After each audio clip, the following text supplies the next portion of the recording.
Hawkeye episode 4. Spoilers once again. Don't watch this if you haven't seen the episode yet. Bit of a letdown this episode. I thought it was a bit boring. The opening was exactly how I predicted it was going to be last week, wasn't it? Kate Bishop explains the whole thing away and it's like, oh, it's a whole misunderstanding. Yep, very underwhelming opening. I liked the scene where Vera Farmiga says to Hawkeye, don't get my daughter killed. And yeah, that's a nice little moment. We also discovered that Clint Barton's never texted his wife before. When he texts his wife to look up about Jack Duquesne's company, she has never texted him ever. So they've been married how long? And they've never sent a text to each other. Maybe it's a new phone, but I doubt it. And she speaks German. I don't know if that was mentioned before in the MCU. And she seems to be his oracle now. She seems to be the person who just does all of his intel for him. Don't know what to think about that. Is she an agent too? I feel like I'd remember if she was an agent of some description, or maybe she just really likes computers. It's a bit weird. It's an interesting character development to make them like a team. The Christmas montage between Kate Bishop and Clint was really nice. Went on a bit long. They've done this before in Marvel films where they have a character moment that's a big montage of being happy at a party. They did it in Age of Ultron actually. Now that's why it seems familiar. They did it with Age of Ultron with the picking up Thor's hammer thing. I like that scene and I like this scene. It's maybe feels a bit overdone. It develops their characters, develops their chemistry, and introduces Natasha.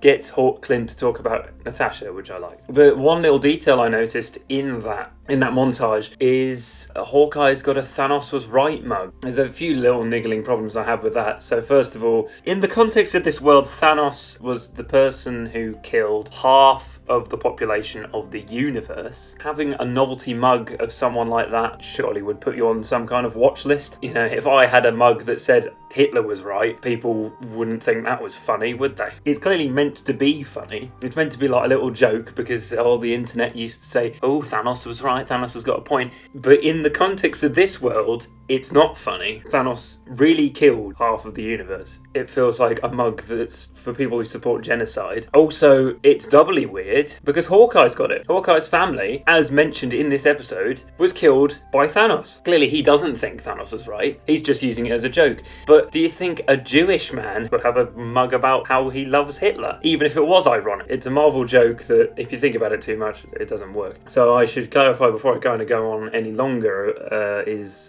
that unfortunately I went on Twitter before I watched the episode, stupid of me I know, and immediately saw that Yelena was going to be in it, and I kind of knew she was going to be in it anyway, as I said last week, and obviously it's teased in Black Widow, but I was annoyed that it was confirmed for me. But so the references throughout the episode talking about Natasha, just suddenly Vera Farmiga talks about her and they bring her up again in the conversation in the Christmas montage. I think even if I didn't know, it would be like, oh well, this is the episode where Yelena's coming in, isn't it? And it was cool. It's a cool reveal, which I'll get to in a minute. I'm glad that in that conversation, Kate also worked out that Clint was Ronin, because I feel like this mystery for everyone else that Clint is Ronin was going on a bit too long. And I understand everyone else not knowing, but I feel like Kate Bishop would have worked it out at this point. She's never met this friend who Ronin supposedly is, so it makes sense that she's gone, oh, you're Ronin. I liked that she realised that, and it makes her look intelligent as well. And then so we go on through the episode and the LARPers come back. So if you watched my first episodes of talking about Hawkeye, the scene I'm referring to when I say there's a scene that gets really silly and I didn't like it, it was the LARPing scene, and I didn't like that LARPing scene, and I'm really annoyed that the LARPers have come back because they're just annoying and weird. I don't find them funny, and I assume this is how the writers see Marvel fans. Just annoying and weird people that come up to you and pester you. They're not trying to be too stereotypical with them because they're police officers, so you can't have police officers that are sweaty nerds, really. But it's down that same line of just like, oh, look at these annoying nerds. I don't like them, and I hope they don't come back. But it feels like they're going to come back. And throughout this episode, I noticed Hawkeye seems to be hearing again pretty well. There's no scenes where he goes deaf, or, he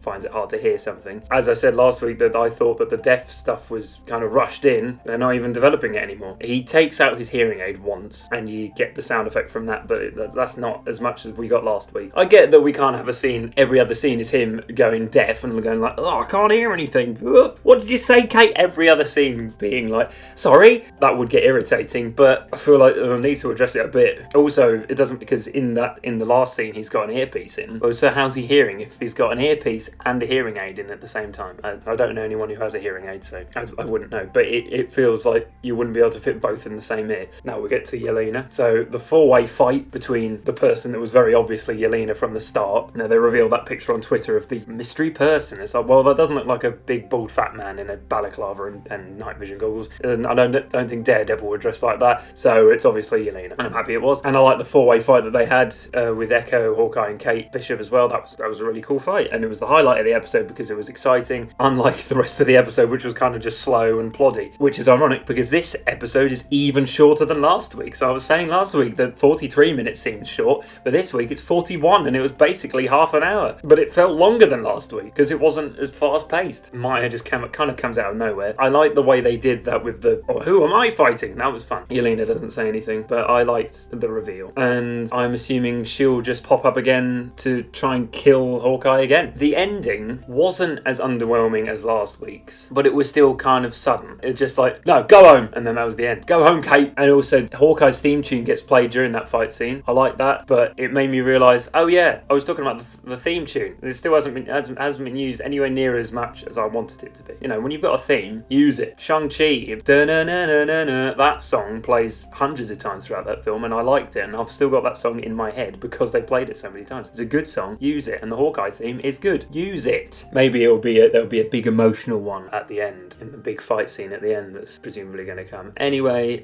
that's all I've got to say. So yeah, happy dating, you loners. Thanks for listening.